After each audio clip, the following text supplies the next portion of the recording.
Okay, we're here at NATFLY, and I just wanted to ask some people, if they've been enjoying it. Everyone in general? Absolutely. Yeah, sure. Terrific. And can you tell me one particular thing that you've enjoyed most about NATFLY? Probably just meeting a whole lot of friends that we've seen over the years. Okay.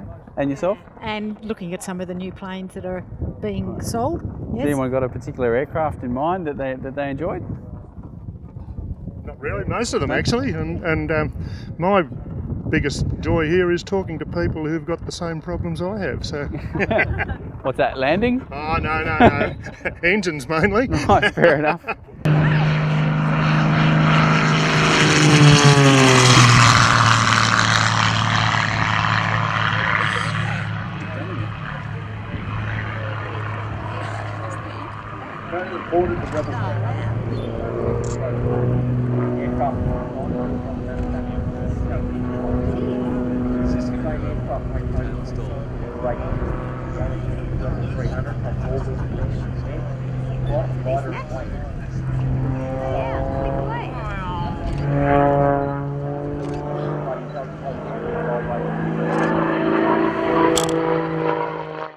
Okay, I'm here with Sean from Aracopter.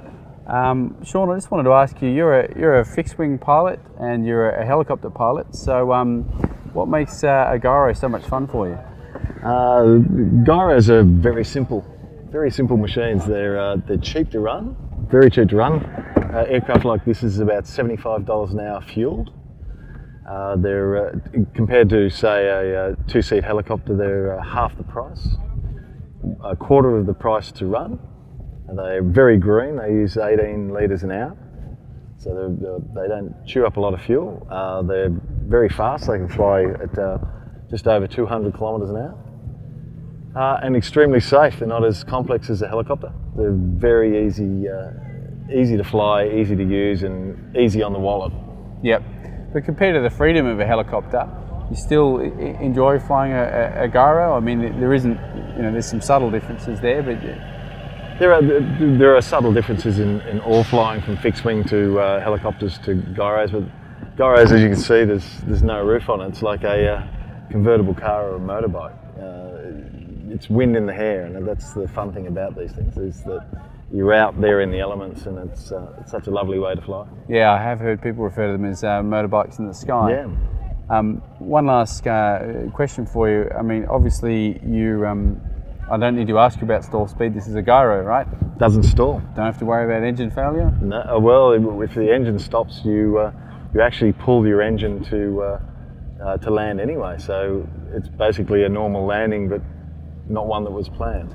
So without a stall speed to consider, the only thing left for a gyro that's sometimes a challenge is cruise speed, but this thing goes pretty fast apparently. It does. We cruise speed at between 90 and 95 knots.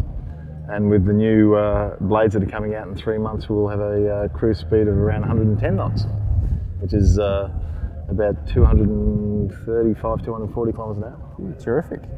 All right, well, hopefully you can take us up for a fly sometime. We'll get some footage of that. Love to. Take you all for a spin. Excellent.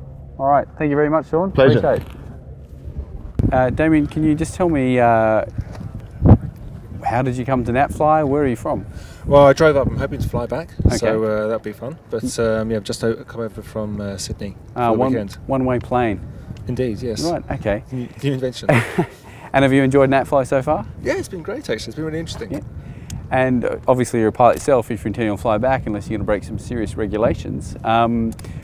Was there an aircraft here that you saw that you enjoyed most, or something else in particular you enjoyed at NATFLY? Well, actually, we've been looking at the amphibious over there. So the patrols and the C-Max look pretty fun. So that's the dream. It's a good plane to kind of sell that lifestyle, isn't it? You can go land anywhere pretty much. Exactly. Yeah, water or land. So yeah, but one day hopefully I'll be back and with the checkbook. Terrific. Well, keep on enjoying NATFLY. Thank you very much for giving us your time. Sure. Thanks. Cheers.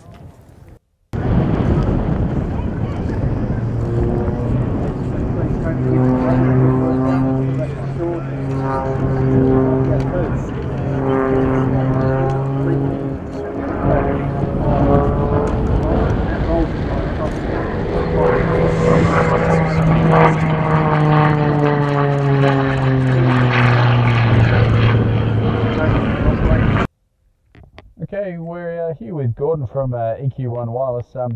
Gordon, I'm in the market for a headset myself. Wireless is, relatively new. At least it's gaining a lot more strength. I'm seeing a lot more advertisements for wireless. Can you tell us a bit more about how wireless headsets work and more about your particular product? Well, the advantage of these wireless headsets is, one, they're the only wireless headset in the world today. They're invented in Australia and made in Australia. The simple thing about them is that they just plug into your, we've got a wireless transmitter that plugs straight into your existing headset jacks. Plug that in, turn the aircraft on, and we will transmit wirelessly in the aircraft cockpit. They've got a lot of passive noise reduction on them, so simply by having a large ear cup on there with good passive noise reduction, you're going to reduce the amount of sound coming into the earmuffs. Couple that with active noise reduction, which is our ability to sense noise in the ear cup and send the opposite sound back to it and cancel the noise out that way. So we've got about 30 dB of noise reduction in the headsets, making it one of the quietest headsets on the market today. That's terrific, and you can move your head free and you don't have your arms getting tangled, and it seems like a wonderful concept. Well, we market them to all sorts of people, and Matt Hall uses them in his aerobatic aircraft.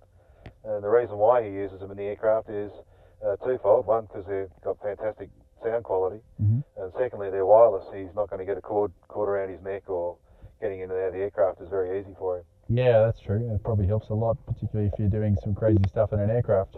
Yeah. So you explained before to me, we've got a master and a slave configuration. Is that a standard configuration when you're in a cockpit, or? No, normally the headset would be paired to its transceiver here, and you would have one as well, because it needs to be plugged into the aircraft socket. Yeah, of course. So you've just got two receivers, two headsets. Yeah.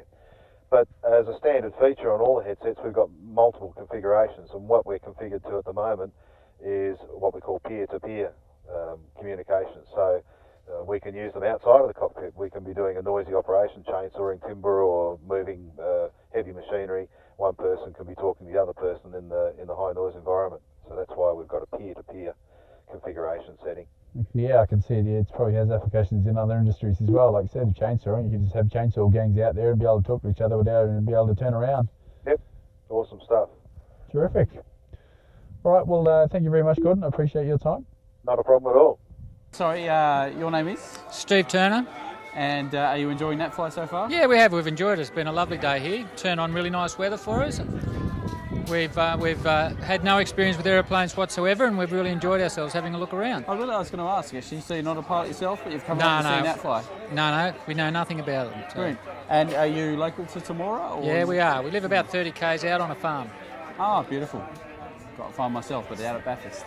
Okay. So, can any of you tell me what's the most interesting thing you've seen at NATFLY? What's the most interesting? I really like the silver 1948 plane that was down there in the lines. I don't know what it was called, but it was an older vintage. I thought that was cool. Not the one with the scantily clad lady on the front. Oh, well, I didn't notice that. Okay. He might have. Sorry, yeah.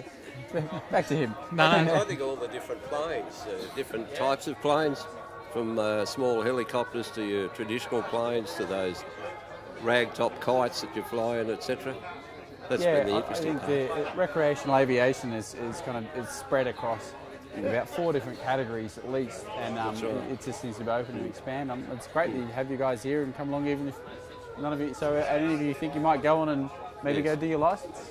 Well, I think we've been thinking about it. There's a 3-hour thing apparently that you can do as an introduction thing that you can find out if you don't like it, you don't have to go on. So. Yeah, we might give that a try or something. Should give it a go. They generally in recreational aviation, your first flight is a trial instructional flight. They call it a TIF, but it doesn't mean you're going to have an argument up in the air, 4,000 feet. It's just a TIF for a trial instructional flight. Yeah. So you think you might try? Sorry. Yeah, wow, it was pretty cool because I got to sit in the plane up there and play, steer the thingy and make the wings move, and that was pretty fun. So I'll probably do it. Play PlayStation, weren't you? No. Terrific. All right. Well, thank you very much for letting us know your experience in NATFLY, and I hope you enjoy the rest of it. Thank you. You're welcome. Thank you very much.